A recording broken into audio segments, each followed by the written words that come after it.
أستنقوي عوش تيكوين زعي صح أستنقوي عوش تيكوين زعي نتزيك كأرك خلو زيك زي مسلك سجرو نتزيك كأرك خلو زيك زي مسلك سجرو سناي حسابو سناي فضايو سناي حسابو سناي فضايو على بينا تويدو على بينا تويدو على بينا تويدو على بينا تويدو آمين برهاني وغزاي برهاني وغزاي برهاني وغزاي برهاني وغزاي برهاني وغزاي برهاني وغزاي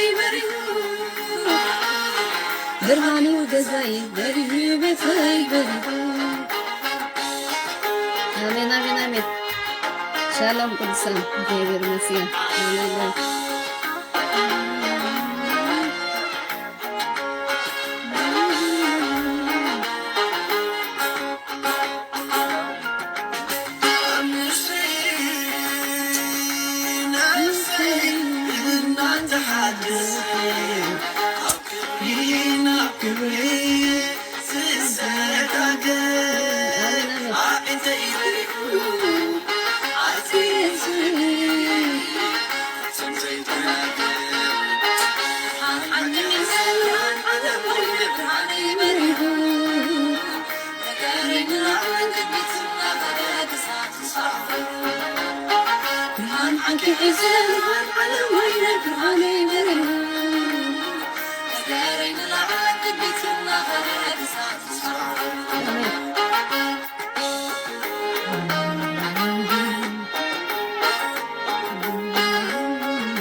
أستنقوي عوش تيكوين زعي صح أستنقوي عوش تيكوين زعي نتزيك كأرك خلو زيك زي مسلك سجرو نتزيك كأرك خلو زيك زي مسلك سجرو سناي حسابو سناي فقادو سناي حسابو سناي فقادو عبلبي تويدو عبلبي تويدو عبلبي لزوز تويدو عبلبي لزوز تويدو سامي برهاني وغزاي برهاني بتاي بريدو برهاني وغزاي برهاني بتاي بريدو برهاني بتاي بريدو برهاني وغزاي برهاني بتاي بريدو آمين آمين آمين آمين هللويا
ترفني يلا الموت ترفني يلا الموت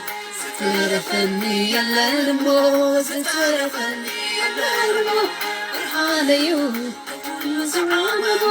برهانيو كل زمانو برهانيو كل زمانو يسوسيو كل زمانو برهانيو بزاي بري بتاي بري برهانيو جزاي بري بتاي بري برهانيو بزاي بري بتاي بري برهانيو جزاي بري بتاي بري برهانيو جزاي بري بتاي بري برهانيو جزاي بري بتاي بري آمين آمين آمين آمين هاليلويا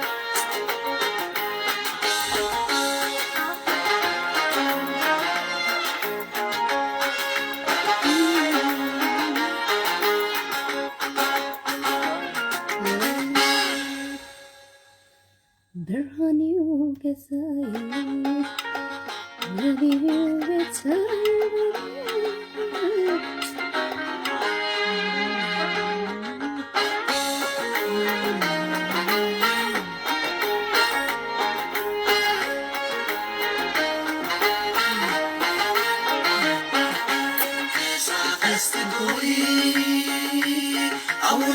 كل زعي انقصقص كبري أوشتي كوينو سعي شالم قدسان قرحان متاخو نتزيك الكهلو نسكر زمسر كسيرو هاليلويا سمي بارفيتا هاليلويا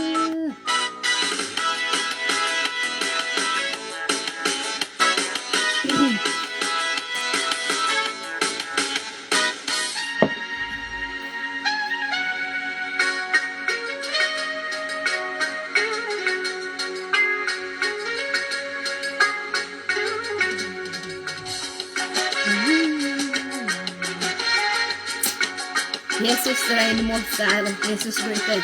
لا تزيد تفتح فتحة يسوس كريستوس بريتان بس مالك مسوي سكونة في اللوحة لكم ويدبر السحاب سقاقني يسوس اللوحة بزفانك آمين اللوحة بزفانك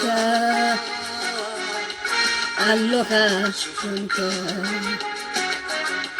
اللغة زفانك اللغة زفانك اللغة محضرك اللغة محضرك اللغة جنينك اللغة سرك رامي كتب اللازق بك لا خيس بينك آمين لفوز قبك لا خيس بينك آمين آمين آمين هاليلويا أمن خذ قبوا يسوع تراي سمي بارك هاليلويا آمين آمين يسوع قويتاي تنمو السعادة هي وتقول بيتا سمر حنن قويتان تابير مسيان نزل علم زنبر قويتاي نسي هاليلويا آمين آمين آمين يسوع كريستوس وجعمنا تتأمن من يخا تتأمن من يخا بركز تتأمن من يخا آمين آمين تتأمن من يخا آمين آمين آمين سامالت كم زناتك جدنا مالت كم زناتك آمين بس مالت كم زناتك جدنا مالت كم زناتك داري يا بالكان داري يا بالكان داري يا بالكان داري يا بالكان بس مالت كم زناتك ما جدنا مالت كم زناتك أنبسا مالت كنزناتك مجدنا مالت كنزناتك دغاري يا بالكان دغاري يا بالكان دغاري يا بالكان دغاري يا بالكان دغاري آمين آمين زي ተወዳደር ዘይብል አምላክ ይዘለና እግዚአብሔር ይመስገን ሃሌሉያ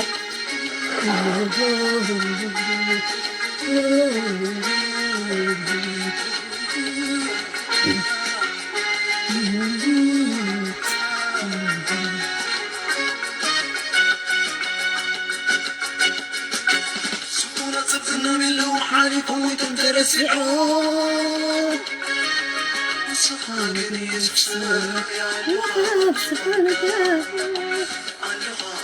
سبحانك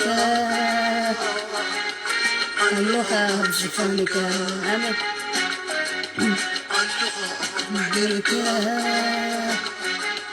اللغة محضرك من لفظ قبك يا خيس خابيلك آمين لفوز قبك يا خيس خابيلك أنبسا مالت كنزناتك مجدنا مالت كنزناتك أنبسا مالت كنزناتك مجدنا مالت كنزناتك يا بالكان دغاري يا بالكان دغاري يا بالكان دغاري يا بالكان دغاري آمين آمين سكونة من لو حالكم وانتم ترسعون لقى بزفانك آمين بزفانك لقى بزفانك بينك لقى بزفانك محضرك آمين لقى محضرك اللغة آمين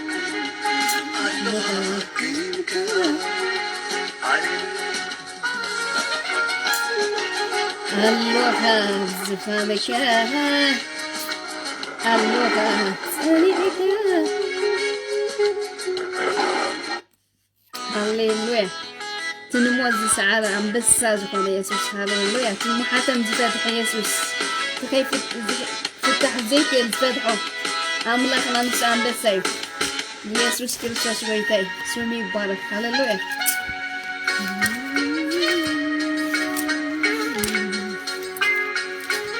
أملاكنا عندنا نتراجع جدا كتير مسجد شو سعادة سلازقنا مالتنا الله بوينتا سلازقنا مدحان سلازقنا نجوس سلازقنا جوالا دارو سلازيبنا نجوس نجستات بويتا تفهم الله مسجد سجدت نعود ترى كتير مسجد سكون صدنا بالله حالكم وتنترسعون سقاقني يسكسنا الدنيا اللغة زفانك اللغة زفانك اللغة زفانك اللغة زفانك اللغة محضرك يسوع الله دابير الله ياوي محضرك اللغة جنينك آمين آمين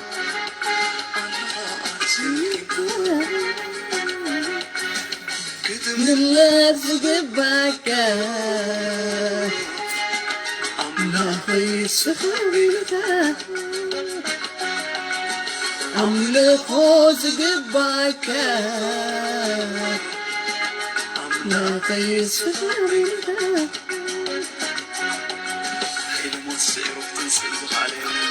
يلا محاكي آمين آمين ألنا زبلو مدرزين قطقطو مقابر وحيطهم هللويا آمين نزولو أملاخنا يزلعلا نفسي نزا أمينة هذه الله يتطرطرت نباخ زيت آمين هللويا يسوس كريستوس ودى أملاخ تتأمامن يخا تتأمامن يخا تتأمامن تتأمامن يخا آمين تتأمامن يخا آمين آمين هللويا بس أمالي كنزناتك جبنا جبنا مالك كنزناتك بس مالك كنزناتك جبنا جبنا مالك كنزناتك تودغاري بالكان تودغاري تودغاري بالكان تودغاري تودغاري بالكان تودغاري تودغاري بالكان تودغاري بس مالك كنزناتك جينا جينا مالك كنزناتك بس مالك كنزناتك جينا جينا مالك كنزناتك يبلكان تودغاري تودغاري يبلكان تودغاري تودغاري يبلكان تودغاري تودغاري يبلكان تودغاري آمين آمين آمين آمين هاليلويا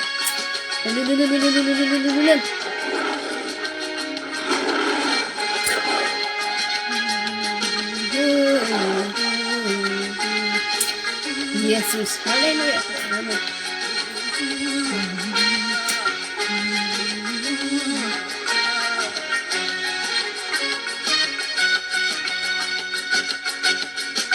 سكونة زبطنا باللوحانكم وتنترسعون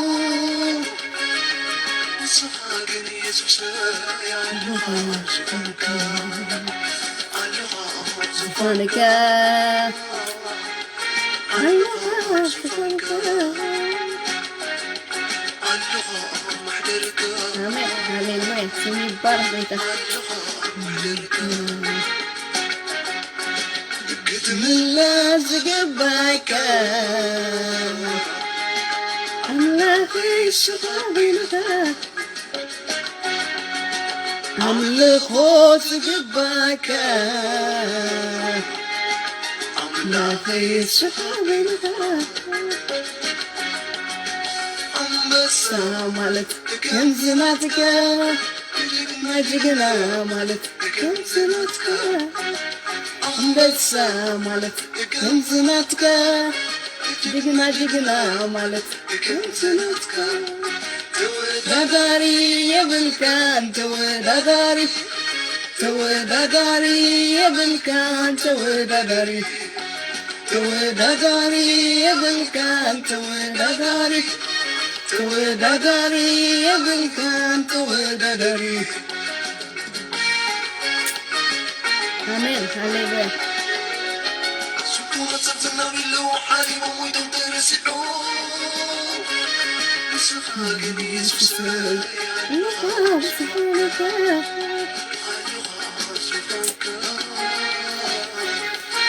الله محضرك آمين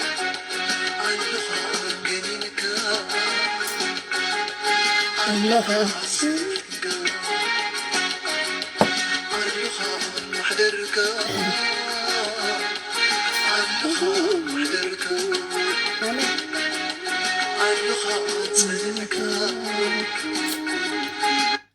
يس هاليلويا يسوس الله ياوي زسمعيو زملسيو زريئيو تعبير مسيان كامو زسعر نسو نبينيو أملكو زقبوء كأنعو نبينيو تعبير مسيان أمبسا مالتسي نسو نبينيو تعبير مسيان يسوس قويتاي أبونا مسجنا كالونا نبارك كالونا እግዚአብሔር أبي أملاك كامو تمسكن سنة كامو تمسكن ሰናይካ ስለዝበዝሓልና ጎይታ ተመስገን ምሕረትካ ስለዝበዝሓልና ጎይታ ተመስገን ያውነትካ ኣሎም ሳና ጎይታ ተመስገን ሃሌሉያ ንስኻ ዓቢኻ እግዚአብሔር ነምልኸካ ኣሎና ንውድሰካ ኣሎና እዚ ግዜ እዝን ሰዓት እዝን ናትካ እሞ ጎይታ ተመስገን ኩሉ ካባኻን ባኻን እሞ ተመስገን ብዘይ ባኻ ዝኾነ ነገር የልቦን እሞ ጎይታ ተመስገን በኢየሱስ ክርስቶስ እግዚአብሔር ጎይታ ሰራዊት ንስኻ ዓቢ አምላኽ ኢኻ እሞ ተመስገን ሽም ኢየሱስ ክርስቶስ ሕጅውን እግዚአብሔር ጎይታ ሰራዊት ሃሌሉያ ናይ ቃልከ ኃይሊ አም ነፍስ ወከፋትና ይገለጽ አም ነፍስ ወከፋትና ይገሃድ በኢየሱስ ክርስቶስ እግዚአብሔር ጎይታ ሰራዊት ጸለና ጥዕና ዘድልዮ ጥዕና ፈውስ ዘድልዮ ፈውሲ ምድሓን ዘድልዮ ምድሓን ጥበብ ዘድልዮ ጥበብ በኢየሱስ ክርስቶስ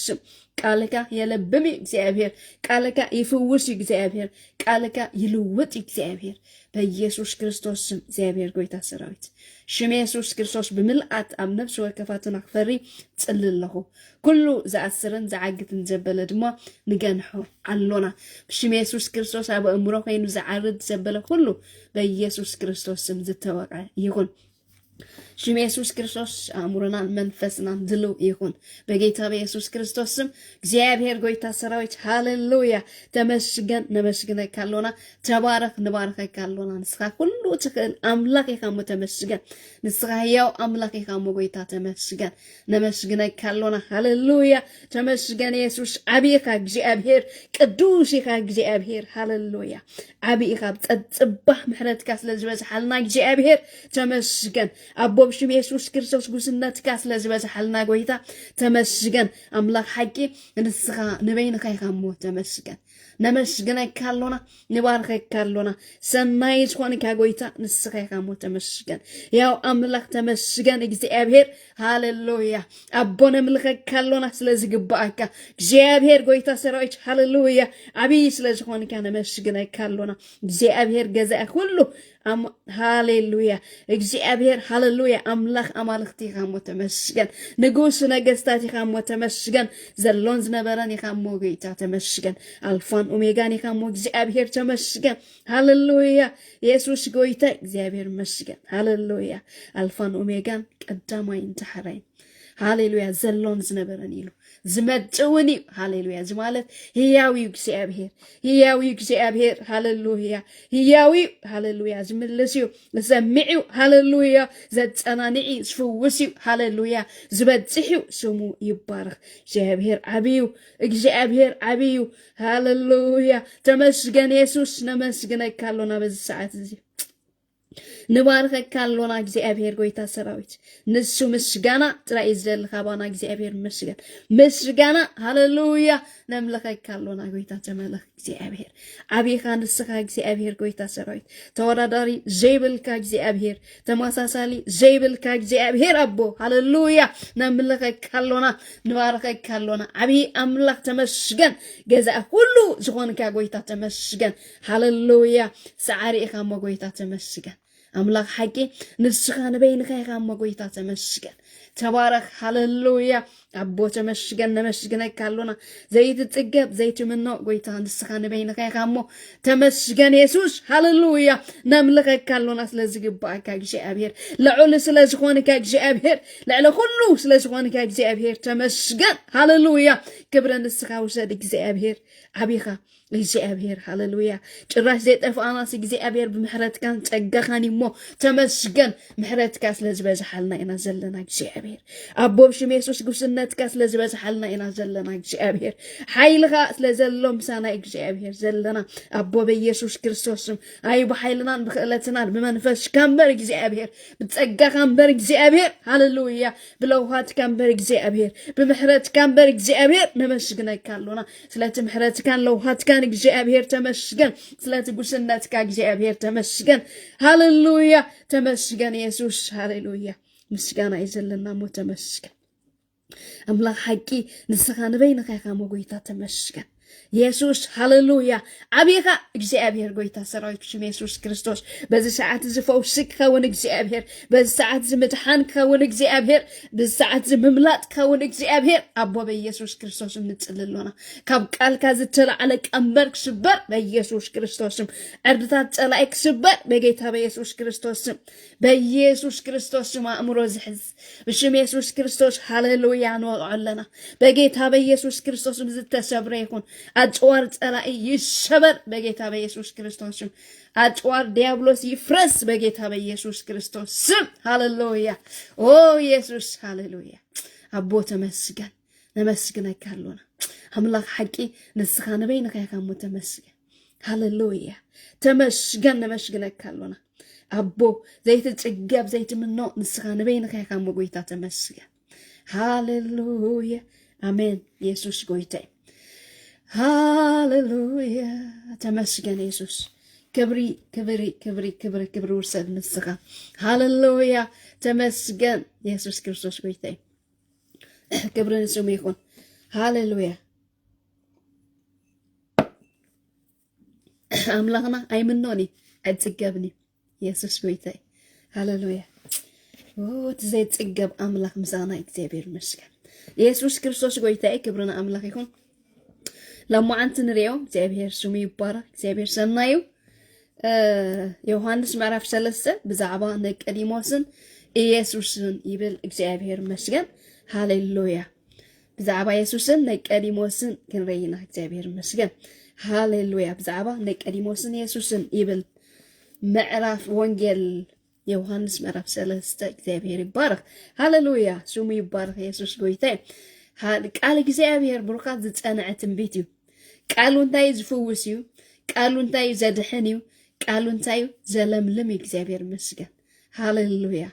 ቃል እግዚአብሔር ክንገር ከሎ እንታይ ያለው ፈውስ አለው ቃሉ ክንገር ከሎ እንታይ ያለው ድሕነት አለው ቃሉ ክንገር ከሎ እንታይ ያለው ሃሌሉያ ብርትዕ አለው ኃይል አለው በኢየሱስ ክርስቶስ አብ ቃሉ ኩሉ ይርከብ እግዚአብሔር ይመስገን እግዚአብሔር ማለት ቃል እዩ ቃሉካ እግዚአብሔር ኢየሱስ ክርስቶስ ጎይታ ምክንያቱም ቃል ከመጀመርታ ነበረ ኢሉ ሃሌሉያ ኢየሱስ ጎይታ እቲ ቃል ድማ በይ ነበረ ኢሉ አው አምላክ ነበረ ኢሉ እሱ ድማ ጸጋን ሐቅን መልእወሲ እንታይ ገበረ ኢሉ አባና ሓደረ ሃሌሉያ ሃሌሉያ ኢየሱስ ጎይታ እቲ ቃል እንታይ ኮይነ ኢሉ ስጋ ሆነ ኢሉ እግዚአብሔር ስሙ ይባረክ እግዚአብሔር እሙን እዩ ስለዚህ ቃል ክንብል ከለና እግዚአብሔር ክንብል ከለና ቃል ማለት እዩ ስለዚህ ቃል ክንገር ከሎ እንታይ ፈውስ እዩ ኢልና ለና እግዚአብሔር ይመስገን ምክንያቱም ኣብ ሓደ ጽሑፍ እንታይ ኢሉ ቃሉ ሊኢኹም ኣሕወዮም ካብ ጎዳጉዶም ድማ ኣናገፈዎም ኢሉ ኣብ መዝሙር ዳዊት ሃሌሉያ 107 ማለት እግዚአብሔር ይመስገን ስለዚህ ቃሉ እንታይ ፈውስ እዩ ቃሉ እንታይ ብርሃን እግዚአብሔር ይመስገን ቃሉ እንታይ ሓዊ ሃሌሉያ ቃሉ እንታይ ሐቂ እግዚአብሔር ይመስገን ኢየሱስ ክርስቶስ ጎይታ እግዚአብሔር መጽሞ ስቃይ ብልኒ ቅድሚኻ ዝባል ሓውሎ ነትኽፉ እንታይ ይገብሮ ይበልዖ ኢየሱስ ክርስቶስ ጎይታ ሃሌሉያ ነቲ ዝንቀል ይነቕሎ ነቲ ዝትከል ድማ ይተኽሎ እግዚአብሔር ይመስገን ኢየሱስ ክርስቶስ ጎይታ ስለዚህ ክብርና አምላክ ይኹን ቃል አምላክ ብሰማዕና መጠን ፈውስ ሎ ማለት ኃይል ሎ ማለት ምጽንና አሎ ማለት ሃሌሉያ ክብር ሎ ማለት እግዚአብሔር ይመስገን ኢየሱስ ክርስቶስ ጎይታ ሃሌሉያ ያ ብዛዕባ ንቀዲሞስን ኢየሱስን ኢሉ ሓደ ካብ ፈሪሳውያን ንቀዲሞስ ስሙ ሰብኣይ ሓለቃ ኣይሁድ ነበረ ሓለቃ እዩ ሰብኣይ እዚ ሓለቃ እንታይ ናይ ይሁዲ መሪሕነት ነይርዎ እዩ ማለት እዩ እግዚአብሔር ይመስገን ሓለቃ ይሁድ ነበረ ንሱ ብለይቲ ናብ ኢየሱስ መፅዩ መምህር ብጀካ እቲ አምላክ ንሱ ናብ ኢየሱስ መፅዩ መምህር ብጀካ እቲ አምላክ ምስኡ ዝኾነ ሰብ ነዚ ንስኻ ትገብሮ ዘለካ ተኣምራት ክገብር ዝኽእል ሓደ እኳ የልቦን እሞ ንስኻ መምህር ኮንካ ካብ አምላክ ኢየሱስ ክርስቶስ ጎይታ ሃሌሉያ እግዚአብሔር ይመስገን ክብርና አምላክ ይኹን እንታይ ኢልወሎ ብዚ መጀመርታ ተቀዳሚቲ ማለት እዩ እንታይ ኢልወሎ ሃሌሉያ ንስኻ ኢልዎ ክደግመ እግዚአብሔር ይመስገን ንሱ ኢሉ ብለይቲ ናብ ኢየሱስ መፅዩ መምህር ብጀካ እቲ አምላክ ምስኡ ዝኾነ ብዘይካ እቲ አምላክ ምስኡ ዝኾነ ኢሉ ነዚ ንስኻ ትገብሮ ዘለካ ተኣምራት ክገብር ዝኽእል ሓደ እኳ የልቦን ኢሉ ኢየሱስ ክርስቶስ ጎይታ እቲ ምስ አምላክ ዝኾነ ተኣምራት ክገብር ክእል እዩ ማለት ኢየሱስ ክርስቶስ ጎይታ እግዚአብሔር ይመስገን እቲ ንስኻ ትገብሮ ዘለካ ሲ አምላክ ምስኡ ዝኾነ ጽራይ እምበር ካልእሲ ተአምራት ክገብርሲ ኣይክእልን ኢሉ ተሓይሊ እግዚአብሔር ማለት ሲ እግዚአብሔር ይባረክ ኣብ ማርቆስን ከም ኢልሎ ጎይታ ይባረክ ዳይልሎ ቶም ዝኣመኑ ዝተጠምቁን ክድሕንዮም ኢሉ እግዚአብሔር ይመስገን ዛመነን ዝተጠምቀን ክድሕንዩ ሃሌሉያ ዝጎድ እኳ እንተሰተየስ ገለ ነገርሲ ኣይገብሮን ኢሉ ሕሙማት ድማ ኢዱ ከምብረሎም ይሞ ታገብርዮም ኢሉ ክሓውዮም ኢየሱስ ጎይታ ኣብዚ እንታይ ኢልሎ ኣምላኽ ምስኡ ዝኾነ ተዘይኮይኑሲ ካልእሲ ተኣምር ክገብርሲ ዝኽእልሲ የልቦን ኢሉ እግዚአብሔር ይመስገን ስለዚ ኣምላኽ ምስኡ ዝኾነ ተኣምራት ክገብር ክእል ብናይ መን ሓይሊ ብናይ ኢየሱስ ሓይሊ ብቃል እግዚአብሔር ሓይሊ ማለት እዩ ክብርና ኣምላኽ ይኹን ካልእ ግን ካብ ወፃኢ ዝግበር ካብ እግዚአብሔር ወፃኢ ዝግበር ናይ ምንታይ ናይ ሰይጣን ናይ ዲያብሎስ እዩ ኢየሱስ ክርስቶስ ጎይታ ካብ ቃል ኣምላኽ ወፃኢ ዝግበር ኩሉ እንታይ እዩ ሓቂ ኣይኮነን ካብ ሓቂ ዝረሓቀ እዩ ምክንያቱ እዚ ቃል ኣምላኽ እንታይ ገብረና ኣሎ ይነግረና ኣሎ ሃሌሉያ ክብርና ኣምላኽ ይኹን ኢየሱስ ጎይታ ከይደ ከምበበ ሃሌሉያ እነሱ ነዚ ነገርዚ ክብርና ኣምላኽ ይኹን ሓደ እኳ ኢሉ የልቦን ኢሉ ንስኻ መምህር ኢኻ ካብ ኣምላኽ ከም ዝመፀኻ ንፈልጥ ኢና ንስኻ እንታይ ኢልዎ መምህር ኢኻ ኢልዎ ካብ ኣምላኽ ከም ዝመፀኻሲ ንፈልጥ ኢና ኢሉ እግዚአብሔር ይመስገን በሎ ኢየሱስ ድማ ሰብ ካልኣይ ግዜ ኢሉ ኢየሱስ እንታይ ኢልዎ ሰብ ካልኣይ ግዜ እንተ ዘይተወሊዱ መንግስቲ ኣምላኽ ክርያ ከቶ ከም ዘይክእል ብሓቂ እብለካ ኣለኹ ኢልዎ እግዚአብሔር ይመስገን ታይልዎ ታይል መልስል ጎይታ ሰብ ካልኣይ ግዜ ተዘይተወሊዱ ሲ ንመንግስቲ ኣምላኽ ታገብራ ኣይክእልን እዩ ክርያስ ኣይክእልን እዩ ይብላሎ ካልኣይ ግዜ ተዘይተወሊዱ ቀዳማይ ምውላድ ተወሊዱ ካብ አቡና አዲዩ ናይ ስጋ ምውላድ ማለት እዩ ስለዚ ናይ ሰማይ ምውላድ ካሎ ማለት ሰብሲ ካልኣይ ግዜ ተዘይተወሊዱ ንመንግስቲ ኣምላኽ ክርያ ዝኽእልሲ የልቦን ኢሉ እዚ ቃል እንታይ እዩ ንጹር እዩ ማለት እዩ ነስተውዕለሉ ስለዚ ሰብ ካልኣይ ግዜ ክውለድ ኣለዎ እግዚአብሔር ይመስገን ብጎይታ ኢየሱስ እንታገብራሎ ከአምን ኣለዎ ምእማን ጥራይ ኮነ ምእዋጅ እንኮላይ ማለት እግዚአብሔር ይመስገን ስለዚ ካልኣይ ግዜ እንታገብራሎ ኢሉሎ ጎይታና ኢየሱስ ክውለድ ኣለዎ ኢሉ ነግረሎ ኣብዚ ማለት እዩ ምክንያቱ ሰብኣይ እዚ ሓለቃ ኢልና ኣለና እግዚአብሔር ይመስገን ያ መንግስቲ ኣምላካ ከቶ ክርያ ዝኽእል የልቦን ኢልዎ ብሓቂ ብለካ ኣለኹ ኢሉ መለሰሉ ብሓቂ ይብለካ ኣለኹ ኢሉ መለሰሉ ስለዚ ሓቂ እዩ ሓቂ ድማሲ ደጋጊሞ ኣሎ ብሓቂ ኢሉ ኣሎ ኢየሱስ ጎይታይ ስለዚ እዚ ቃል ኣምላኽ ኣስተውዒልና ነንብቦ ንመርምሮ ንፍለጦ ንስማዓዮ ብልብና ንስማዓዮ ኢየሱስ ክርስቶስ ጎይታይ ክብርና ኣምላኽ ይኹን ብሓቂ ብለካ ኣለኹ ኢሉ መለሰሉ ነቀዲሞስ ከዓ ሰብከ ምስ ኣረገ ኢሉ ኣስተውዕሉ ሰብከ ምስ ኣረገ ኢሉ ነቀዲሞስ ከዓ ሓተሎ ማለት እዩ ያ ነቀዲሞስ ከዓ ሰብከ ምስ ኣረገ ከመይ ኢሉ ክውለድ ይከኣሎ ሰብሲ ምስ ኣረገስ ከመይ ኢሉ ክውለድ ዝከኣሎ ኢሉ ይከኣሎ ይኽእል መሊሱሉ ናብ ከርሲ እንኡ ኣትዩስ ክውለድ ዶ ይከኣሎ እዩ ናብ ኣዲኡ ማህፀን ኣትዩሲ ክውለድሲ ይከኣሎ ዲ ይብለሎ ሳረገስ ከመይ ኢሉ ዝውለድ ኢሉ ሓተሎ እግዚአብሔር ሰናይ ኢየሱስ ድማ ከምዚ ኢሉ መለሰሉ ብሓቂ ብለካ ኣለኹ ሰብ ካብ ማይን ካብ መንፈስን ቅዱስ እንተዘይተወሊዱ ናብ መንግስቲ ኣምላኽ ከኣቱ ዝኽእል ከቶ የልቦን ኢሉ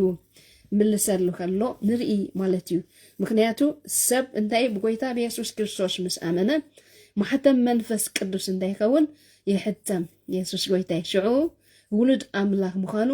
ይረጋግጥ ማለት እግዚአብሔር ይመስገን ብስሙ ዝኣምኑ ድማ መሰል ውልድነት ሃቦም ኢሉ ተጻሒፉሉ ኣብ ዮሐንስ ናብቲ ምዕራፍ 1 ማለት እዩ ብስሙ ዝኣምኑ እንታይ ኣለዎም መሰል ውልድነት ኣለዎ ማለት እግዚአብሔር ይመስገን ስለዚ ሰብ ኢሉ ክብርና ኣምላኽ ይኹን ሰብ ካብ ማይ ኢሉ ካብ መንፈስ ቅዱስን እንተዘይተወሊዱ ናብ መንግስቲ ኣምላኽ ከኣቱ ዝኽእል ከቶ የልቦን እቲ ካብ ስጋ ዝተወልደ ስጋ እዩ ኢልዎ እቲ ካብ ስጋ ዝተወልደ እንታይ ኢልዎ ስጋ እዩ ያ ከምቲ ክብለኩም ፀናሕኩ ማለት እዩ ካብ ኣቦኻን ኣዴኻን ትውለዶ ናይ ስጋ ምውላድ ኣሎ ናይ መንፈስ ምውላድ ከዓ የድልየካ ማለት እዩ እግዚአብሔር ይመስገን ንሱ ከዓ ንጎይታ ኢየሱስ ከም ጎይታኻን መድሓኒኻን ተኣምኖ ንልብኻ ትእውጆ ድማ ኢየሱስ ክርስቶስ ጎይታ ምዃኑ ኢልካ ድማ ትእውጅ ማለት እዩ እንታይ ትገብር ትድሕን ናይ ድሕነት تركب مالتي دحنا تركب مخنياتو نتوم زعمن جبل كله مسل ولدنات هابوم إلنا اللونا كتابير مشغن ስለዚህ ቃል አምላክ እንታይ ንጽሪ አስተውዕልና ጥራይ ንስማዓዮ ሃዲእና ጥራይ ንስማዓዮ እግዚአብሔር ይመስገን ያ እቲ ካብ ስጋ ዝተወልደ ስጋዩ እቲ ካብ መንፈስ ዝተወልደካ መንፈስ እዩ ኢሉ እግዚአብሔር ይመስገን ካብ ስጋ መውላድን ኢልና ፍትላዕሉን አንቢብና ያለና ካብ ስጋ ክትወለድ በግዲዩ ኩሉ ሰብ ወለድ ካብ መንፈስ ክትወለድካ ግዴታ አለካ ማለት እግዚአብሔር ይመስገን ስለዚህ ሹዒካ ውሉድ አምላክ ትከውን እግዚአብሔር بمنفسك تركبو مالتي እግዚአብሔር ይባረክ ኢየሱስ ክርስቶስ ጎይታይ ስለዚህ መውላድ የድለካ ናይ መንፈስ መውላድ ማለት እግዚአብሔር መስገን ጎይታይ ይባረክ ካብ ላዕሊ ካብ መን ካብ ኢየሱስ ኢልና ለና እግዚአብሔር መስገን ያ ቀጥልና እቲ ካብ መንፈስ ተወልደካ መንፈስ ይሉ ካላይ ክትውለድ በግዲዩ ስለዝበልኩካ አይትገረም ካላይ ክትውለድ በግዲዩ ስለዝበልኩካ እንታይ ትግበር ኢሉ አይትገረም ይብለሎ እግዚአብሔር መስገን ንፋስና ብዝደለዮ ይነፍስ ደሃይካ ሰምዕ ካበይ ከም ዝመፀውን ናበይውን ከም ዝኸይድ ግና አይትፈልጦኒካ እቲ ካብ መንፈስ ዝተወልደ ዘበለ ድማ ከምኡ እዩ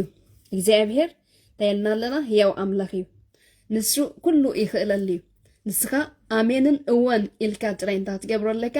ክትቀበሎ አለካ እግዚአብሔር መስገን ናይ መንፈስ አሰራርሓ ናይ እግዚአብሔር ታይ ረቂቅ እዩ ማለት ይክብርና አምላክ ይሁን ስለዚህ ከላይ ጊዜ ኩለት የድልዮ ማለት ምዝሓን ክረክብ ህይወት ክረክብ እግዚአብሔር መስገን ናይ ዘለዓለም ዕርፍቲ ናይ ዘለዓለም ህይወት ብምእማንካ ኢኻ ትረክብ እግዚአብሔር መስገን ንመን ብምእማንካ ኢልና ኣለና ንክርስቶስ ብምእማንካ ምስ አመንካ ድማ ማሕተም መንፈስ ቅዱስ እንታይ ትኸውን تحتم مالت يسوع كريستوس قويتي أب سمايات دمان تهلوكا قده هلوكا يسوع كريستوس قويتي وراس دما تخون مالتي እግዚአብሔር ይመስገን يسوع قويتي قتيلون تايلو نكريموس كأزد كميلو كون خير يلو هاللويا إذا كميلي كون زخل يلو حديثوا مالتي نكريموس يسوع دما مريشو كم زيبالو نسخا ممهر إسرائيليكا ممهريكا نستوعب نسخة تايلو ممهر إسرائيل إيكا إلو يسوع كريستوس قويتاي ممهري قل هاللويا ملكته حيلو እግዚአብሔር ተዘይተን كيفك نتي ملكته ናይ እግዚአብሔር ከተስተውዕሎ ኣይትኽእልን ኢኻ ማለት እዩ መምህር እንከሎይ ንዚ ሕጂ ዝሓቶ ዘሎ ዝገርም ነገር ስኻሲ መምህር ኢኻ ኢልዎ ኢየሱስ ጎይታይ እዚ ዶ እንታይ ትገብር ኢሎ ኣይትፈልጥን ኢኻ ኢሉ ንስኻስ መምህር እስራኤል ኢኻ እዚ ነገር ዝዶ ኣይትፈልጥን ኢኻ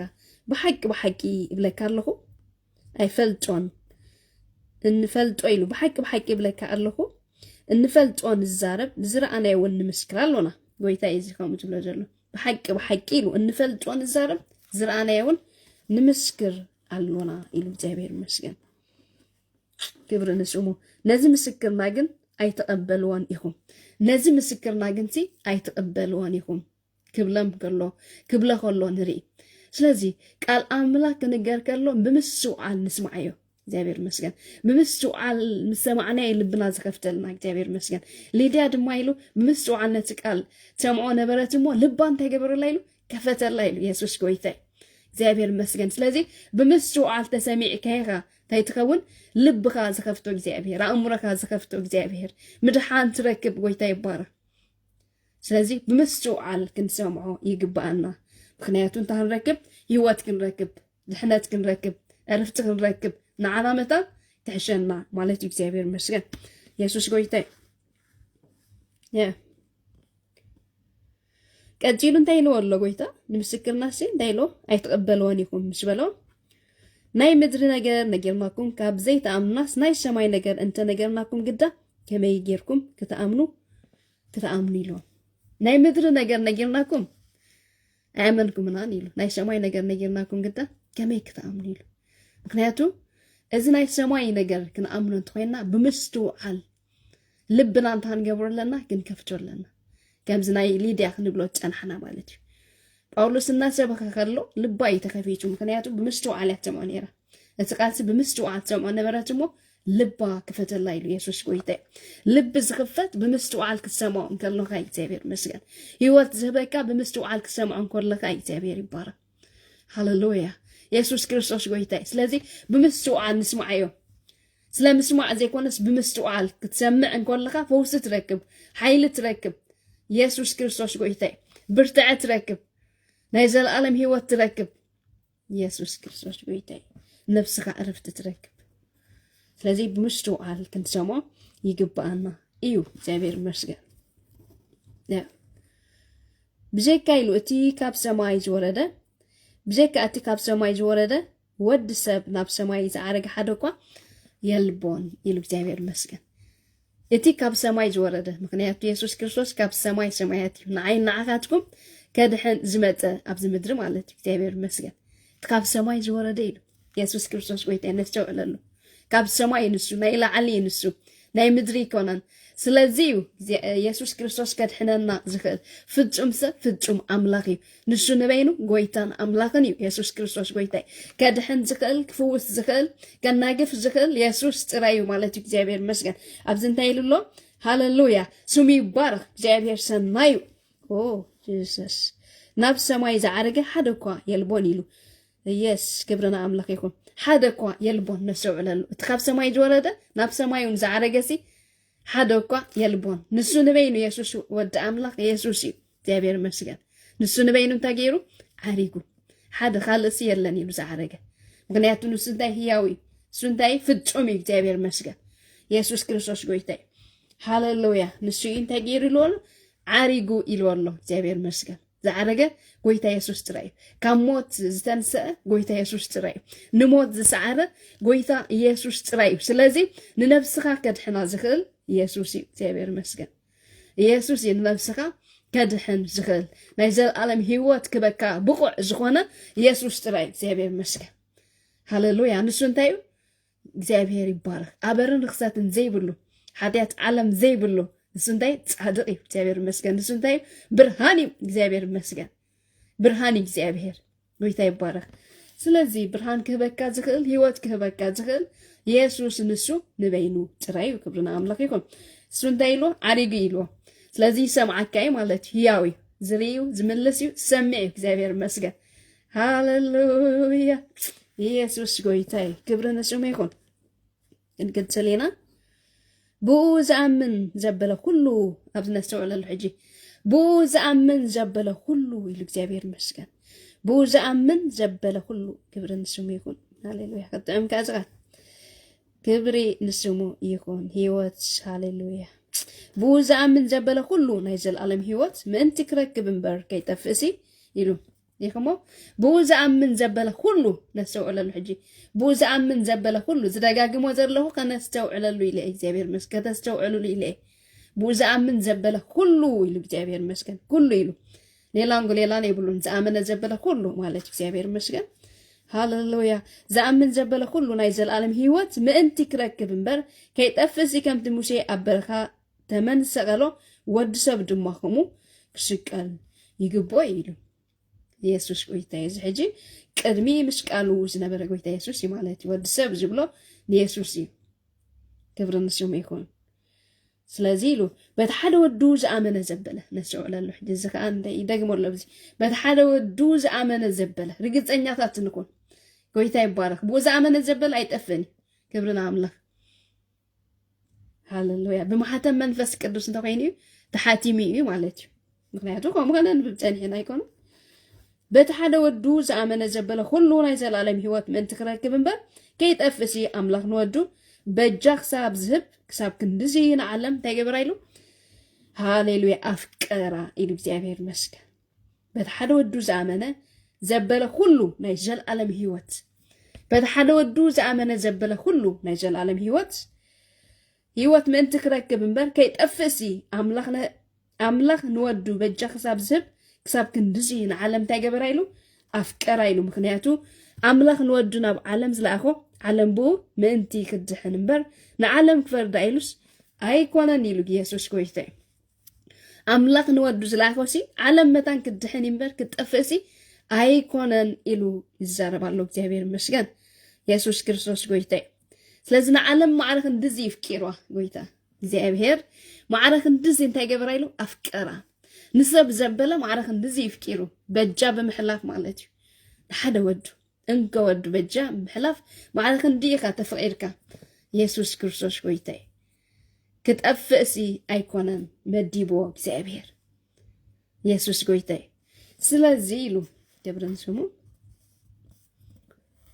እቲ ብኡ ዝኣመነ ኣይክፍረዶን ኢሉ ሕጂ ነስተውዕሎ እቲ ብኡ ዝኣመነ እንታይ ኮነን ኢሉ ኣይክፍረዶን እዩ ኢሉ ብኡ ዝኣመነ እንታይ ኮነን ኣይክፍረዶን እዩ 4 ነጥቢ ማለት እዩ ሃሌሉያ ኣብ ሮሜ ድማ እንታይ ኢሉሎ ግብርና ኣምላኽ ይኹን እንታይ ኢልና ኣሎ ነስተውዕለሉ ምዝያ ማለት እዩ እቲ ብኡ ዝኣመነ ዘበለ ኣይክፍረዶን ኢሉ ቶም ሕጂ ብክርስቶስ ዘለው ኢሉ ኩናኔ የብሎም ቶም ሕጂ እግዚአብሔር ታይ ሕጂ አምላክ ቶም ሕጂ በክርስቶስ ዘለው ታይብሎምን ኩናኔ የብሎምን ኢሉ እግዚአብሔር መስጋን ዝውን ኮሚ ዝብል ዘሎ ማለት ይብኡ ዝኣመነ ኣይክፍረዶን እዩ በእግዚአብሔር ዝኣመነ ኣይክፍረዶን ይብላሎ በመን በኢየሱስ ክርስቶስ ዝኣመነ ኣይክፍረዶን ኣብ ሮሜ ካንታ ይልናለና ቶም ሕጂ በክርስቶስ ዘለው ኩናኔ የብሎምን ኢሉ እግዚአብሔር መስጋን ምክንያቱ በወዱ በኢየሱስ ክርስቶስ ስለ ዝኣመኑ ማለት እዩ ሃሌሉያ yes ግና ከይሉ በሓደ ወድ አምላኽ ስለ ዘኣመኑ ድሮ ኢሉ እንታይ ኢሉ እቲ ብኡ ዘኣመነ ግና ኢሉ ክልተ ነገር ይስሕጅ እቲ ብኡ ዘኣመነ ግና ኢሉ እቲ ዘኣመነ ፍርድ የብሉን ክብለና ፀኒሑ ኣብ ሮሜውን ኩናኔ የብሉን ክንብል ፀኒሕና ማለት እግዚአብሔር መስገን እቲ ብኡ ዘኣመነ ግና ኢሉ እቲ ብኡ ዘኣመነ ግና ኢሉ እግዚአብሔር መስገን በመን በወዱ በኢየሱስ ክርስቶስ ዘኣመነ ግና ኢሉ ሃሌሉያ ግብርን ስሙ ይሁን በሓደ ወዱ አምላኽ ስለዚ ኣመነ ኢሉ በሓደ ወዱ አምላኽ ስለዚ ኣመነ ድሮ ተፈሪዶ ወላ ኢሉ ድሮ ሕጂ ማለት እዩ ስለዚ ኣመነ ኣብዚ ከሎ ሰኸይኑሎ ተፈሪዶ ኣሎ ስለዚ ቃል አምላኽ እንታይ ሓቂ እዩ ህይወት እዩ ነስተውዕለሉ ኣሽከዓላል ኣይንግበር እግዚአብሔር መስገን ህይወትና ከድሕነና ዝኽእል ከምልጣ ዝኽእል በወዱ በኢየሱስ ክርስቶስ መእማኒው ማለት እግዚአብሔር መስገን ብኡ ተኣሚንካ ኣይተጠፍን ኩናኔ ድማ የብልካን ተዘይ ኣሚንካ ግን ተኮይን ካልካ ኢሉ ድሮ ተፈሪዶ ኣሎ ይብላሎ ስለዚ በወድ አምላኽ ንእመን ኣብኡ ድማ ንምበር ማለት እግዚአብሔር መስገን ኢየሱስ ክርስቶስ ጎይታይ ሃሌሉያ እቲ ፍርድኻ እዚ ኢሉ እቲ ፍርድኻ እዚ እዩ ብርሃን ናብ ዓለም መፀ እቲ ፍርድ እንታይ እዚ ኢሉ ብርሃን ናብ ዓለም መፀ ደቂ ሰብ ግና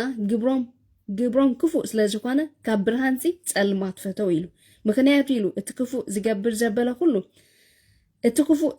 ዘበለ ሁሉ እቲ ግብሩ ምእንቲ ከይግለጽ ብርሃን ይጸልይ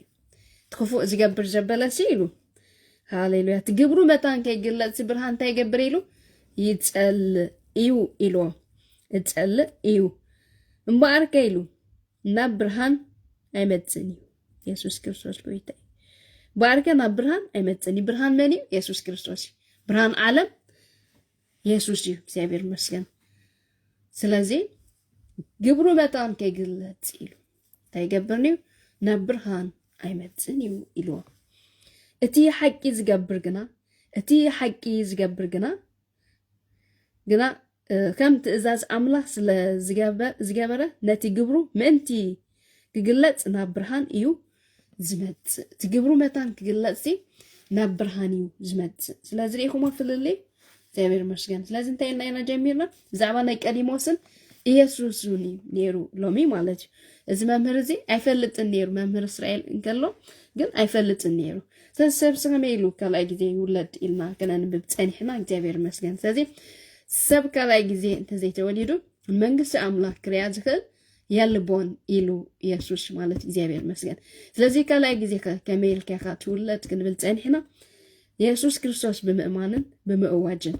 ኢየሱስ ክርስቶስ ከም ዝሞተን ተኣምን ብልብኻ ኢየሱስ ጎይታ ኢየሱስ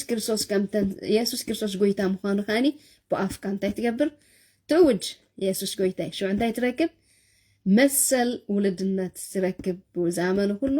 ናይ ዘለኣለም ህይወት መታን ክረክብ እምበር ኣይጠፍእን እዩ ኢሉ እግዚአብሔር መስገን ኢየሱስ ክርስቶስ ጎይታ ስለዚ بو كتأمن على متان كي تتأفق قديتا اللوكا مالتي እግዚአብሔር ይመስገን ስለዚህ ጎይታ ይባረክ አብይ ቃል ይዚ ነስተውዕሎ ነስተንትኖ ብምስተውዓል ካይልናለና ሊዲያ ስለዚህ ስተውዓልት ያንተ ገይሩላ ይልናለና ልባ ከፊቱላ ስለዚህ ቃል አምላክ ከነንብቦ ክንሰማን ኮለና ብምስተውዓል ተሰሚዕናዮ ልብና ከፍተልና እግዚአብሔር ህይወት ንረክብ ድህነት ንረክብ ኃይል ንረክብ ምንጋፍ ንረክብ ማለት ኢየሱስ ክርስቶስ ጎይታ ስለዚህ ብልብና አንታን ገብሮለና ንዝቃ ከሰማው አሎና ማለት እግዚአብሔር ይመስገን ኢየሱስ ክርስቶስ ጎይታ ሃሌሉያ ጎይታ ነመስግነካ አሎና ስለ ቃልካ ተመስገን ስለ ዕቤትካ ተመስገን አም ነፍስ ወከፋትና ደሞ 33 ይፍረ እግዚአብሔር ቃልካ ሐቂ ይበቃ እግዚአብሔር ጎይታ ሰራዊት ብሽም ኢየሱስ ክርስቶስ እንሆ በሰዓት ዝውን ንጽሊ አሎና እግዚአብሔር ጎይታ ሰራዊት ጸልሟት ዘበለ ሁሉ ይገፈፍ እግዚአብሔር ጎይታ ሰራዊት እሽም ኢየሱስ ክርስቶስ ዝሕዝን ዘአስርን ዘበለ ሁሉ ይገፈፍ አእምሮ ዝሕዝ ዘበለ ሽም ኢየሱስ ክርስቶስ ንቃሞ አሎና በኢየሱስ ክርስቶስ ምድሓን ይኹነሎም መምላጭ ይኹነሎም እግዚአብሔር አቦ በኢየሱስ ክርስቶስ ምጽልለኹም ዝሕዞም ዘበለ ዘአስሮም ዘበለ ሁሉ ገማምዲ ዘበለ ሽም ኢየሱስ ክርስቶስ ይበተህ በኢየሱስ ክርስቶስ ይበተህ بشم يسوع كريستوس نام هيوت متان كيمت نام دحنت كيمتو زغاردوم زبله زحزوم زبله مخري اغاننتن تنقلت نودقولنا مخري ጨልማት ነውድቆለና ሐሳብ አጋንንት ነውድቆለና በኢየሱስ ክርስቶስ ማእምሮም ይከፈት ምስሩ ዓለም ይከፈት እግዚአብሔር ጎይታ ሰራዊት በኢየሱስ ክርስቶስ ምትንሳ ይሆናል ተሐቅታት ምፍላጭ ይሆናል በኢየሱስ ክርስቶስ ምጽልልሁ ጎይታ በሽም ኢየሱስ ክርስቶስ ምምላጭ ይሆናል ጎይታ በስተፈላለየ ሽግር ዝሐልፉ ድማ አቦ በኢየሱስ ክርስቶስም ከተምልጦም ጽልሎና ከተውጾም ጽልሎና በኢየሱስ ክርስቶስም አመከረውም ክትርከብ ጎይታ አቦ በኢየሱስ ክርስቶስም አጎደናታትና በስተፈላለየ እግዚአብሔር ዘለው አቦ በሽሜስ አምድረበዳ ዘለው እግዚአብሔር ጎይታ ሰራዊት ክትረዶም አብ ሽግር ዘለው ክትረዶም እግዚአብሔር አቦ በጌታ በኢየሱስ ክርስቶስም ንጽልይ አሎና ጎይታ ንስኻ ረድኤትካ አቦ በሽሜስ ፍጹም ረዳይ ንስኻ ትረኻ አቦ በጌታ በኢየሱስም ታሪኮም ክትልውጥ ጸለሁ በጌታ በኢየሱስም ታሪኮም ይለወጥ በጌታ በኢየሱስ ክርስቶስም ዘሐመሙ ድማ ፈውሲ ሆነለው እግዚአብሔር ፈውሲ በጌታ በኢየሱስ ክርስቶስም ቃልካ ዝፈውስ እግዚአብሔር ቃልካ ዘጥዒ እግዚአብሔር አቦ በሽሜስ ኃይል ሆነለው ፈውሲ ሆነለው ምትንሳዕ ሆነለው እግዚአብሔር ጎይታ ሰራዊት ጸለና አቦ በጌታ በኢየሱስ ክርስቶስም ፈውሲ ስለዝኾነ ጎይታ ተመስገን ብርታዕ ስለዝኾነ ጎይታ ተመስገን ሙጻእ ስለዝኾነ ጎይታ ተመስገን በኢየሱስ ክርስቶስም እግዚአብሔር ታሪኮም ስለዝልወጥ ጎይታ ተመስገን መንነቶም ስለዝልወጥ ጎይታ ተመስገን በኢየሱስ ክርስቶስም እግዚአብሔር ትልውጥ አምላክ ንስኻኻ ጎይታ ተመስገን ተጻናና አምላክ ንስኻኻ ጎይታ ተመስገን ምጽናዕ ዘልዮም ምጽናዕ ኃይል ዘልዮም ኃይል ፈውስ ዘልዮም ፈውሲ ጥበብ ዘልዮም ድማ ጥበብ እግዚአብሔር ስጋይተ ተሐፍርኒኻ ጎይታ በሽም ኢየሱስ ጥበብ ዝደል ድማ ይለምን ነው ይሉ በኢየሱስ ክርስቶስ ንእግዚአብሔር ታይግበረ ይሉ ይለምን ነው ይሉ ጥበብ በኢየሱስ ክርስቶስ ናይ ሰማይ ጥበብ በኢየሱስ ናይ ሰማይ ምስተዋል በጌታ በኢየሱስ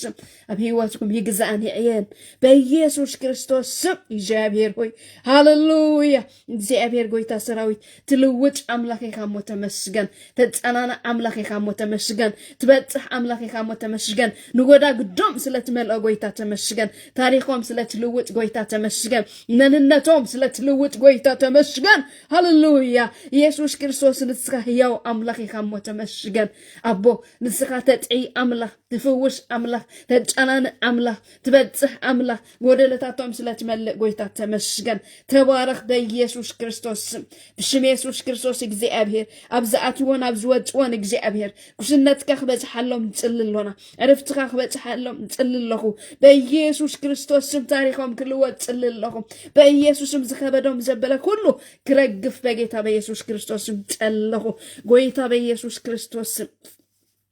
ታሪክ ተቀየር አምላክ ይካሞ ተመስገን መንነት ተቀየር አምላክ ይካሞ ተመስገን አቦ በሽም ኢየሱስ ክርስቶስ ያው አምላክ ይካሞ ተመስገን አቦ ሃሌሉያ ተመስገን ኢየሱስ ተሰማ አምላክ ይካሞ ተመስገን ትውሽ አምላክ ይካሞ ተመስገን በኢየሱስ ክርስቶስ ስም ንሱ ይኽእልዩ ንሱ የናገፊው ንሱ የጥዒዩ በኢየሱስ ክርስቶስ ስም ታሪክ ይልውጥ በኢየሱስ ክርስቶስ ስም ጎዳ ግድኩም ዝመለ አምላክ ታሪክኩም ዝልውጥ አምላክ በኢየሱስ ክርስቶስ ስም هاللويا تمسجن يسوس تبارك يسوس عبيك እግዚአብሔር ቅዱስك እግዚአብሔር ዘላለማዊክ እግዚአብሔር ሐቀኛ አምላክክ እግዚአብሔር ትምልስ አምላክክ እግዚአብሔር ተጸናና አምላክክ እግዚአብሔር አቦ በኢየሱስ ክርስቶስ ስም ተመስገን ሃሌሉያ ኢየሱስ ክርስቶስ ማለለው ምንሱን ታዩ ሕያው ሃሌሉያ ክብር ለስሙ ይሁን እግዚአብሔር አብዩ በጌታ በኢየሱስ ክርስቶስ ስም ሃሌሉያ አብቲ ጎይታ ዘለው ሓርነት አለው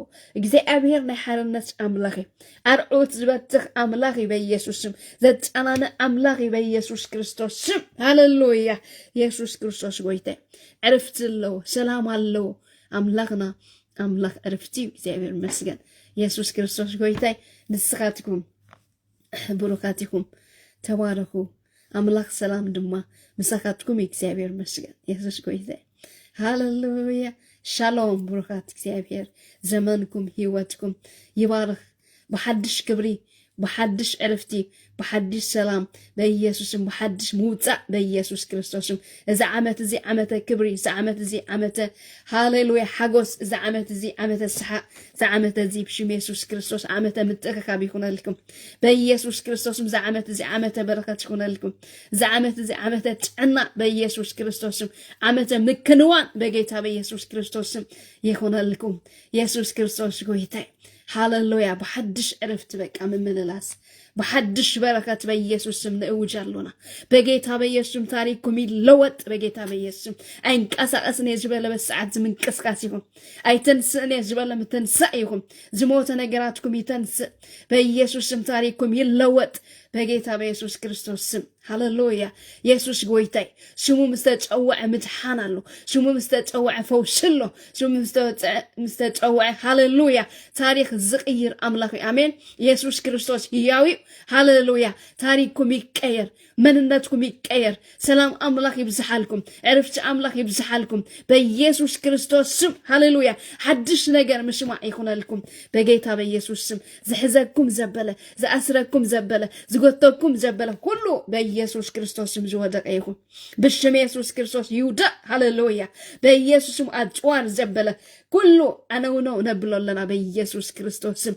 አጭዋር ዘበለ ነውድቆለና ዝጥምጣም ዘበለ በጌታ በኢየሱስ ክርስቶስ ንቆርጮለና በኢየሱስ ክርስቶስ ስም ሃሌሉያ ብሽም ኢየሱስ ክርስቶስ ሰላም አምላኽ ሃሌሉያ አቦ በጌታ በኢየሱስ ክርስቶስ ስም ተመስገን ተባረክ እግዚአብሔር አቦ ታሪኮም ስለትልውጥ ተመስገን ስለትመልአለም ጎይታ ተመስገን ስለትፈወስከም ጎይታ ተመስገን በኢየሱስ ክርስቶስም አምላኽ አቢ ንስኻ ንበይንኻ ካሞ ተመስገን ሃሌሉያ ኢየሱስ ክርስቶስ ሕያው ንሱ ሕያው ታሪክ ዝቅይር አምላኽ ስሙ ምስተጸዋዕ ሃሌሉያ ጠጠው ዝብል ነገር የለ ይንቀሳቀስ ይፍወስ የጥዕዩ ሃሌሉያ ይበጽሑ በኢየሱስ ክርስቶስ ስም አቦ ተመስገን ነመስግነካለሁና ሃሌሉያ ስለዚህ በጻሕካና ጎይታ ተመስገን ታሪክ ትቀይር አምላክ ካሞ ተመስገን ሃሌሉያ ተመስገን ኢየሱስ ክብርና አካይኩን አቢካ ሃሌሉያ ክብርን ስሙ ይኩን እግዚአብሔር ታይንሱ አቢዩ ክብርን ስሙ ይኩን ሃሌሉያ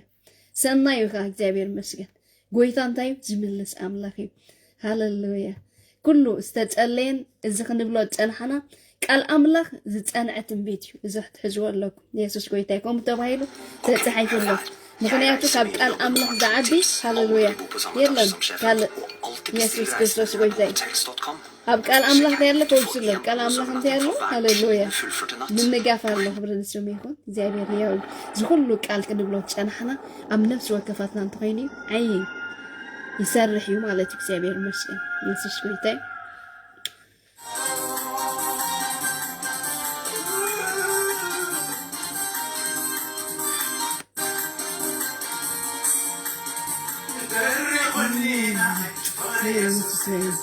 ረሉ ረኸኒና አይ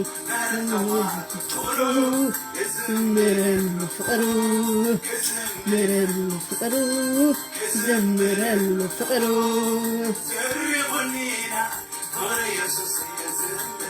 አሜን አሜን አሜን ረኸኒና ምረሉ ፍቅሩ ዓሉ ፍቅሩ تعال فقرو آمين آمين آمين زمر الفقرو آمين آمين فقرو انت يتقبل ده زمري فقر يسوس هاللويا سمي بارك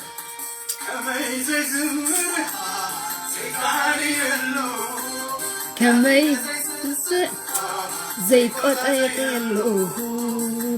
يسوس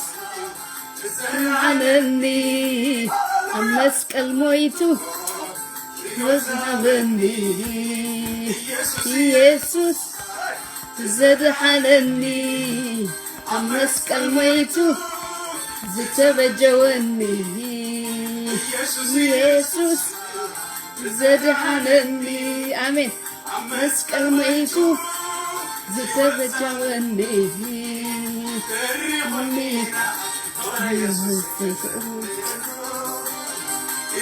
رغني نعي فقرو زمر الفقرو زمر الفقرو زمر الفقرو للا الفقرو سي كعل الفقرو فقرو كعل الفقرو سي فقرو كعل الفقرو يلو كما يسعسع زي قطعة يلو يسوس يسوس زد حنني أمسك الميتو زتبجوني يسوس يسوس زد حنني أمسك الميتو زتبجوني آمين سي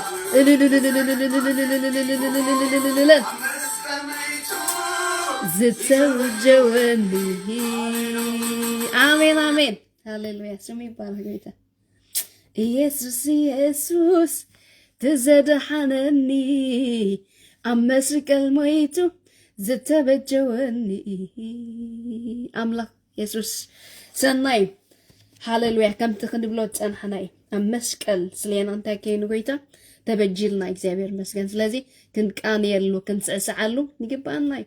أملاك وزواس النسو نبينيو كنبل تاني حنا إكزابير مسكن بزاك قال زي أخفان وكم إكزابير مسكن كده جمالكم هاليلويا بتحلو دوز أمانة زبالة كله نايز العالم هيوت من تخركب مبر كيت أفسي أملاك نودو بجاك زاب زب كساب كندزين عالم أفكار إلو مخنياتو أملاك نودونا بعالم زلاخو عالم بو مأنتي كدحنبر نعالم كفر دايلو أيقونن إلو كسيابير مسكن أزيك على هاليلويا أبلبهم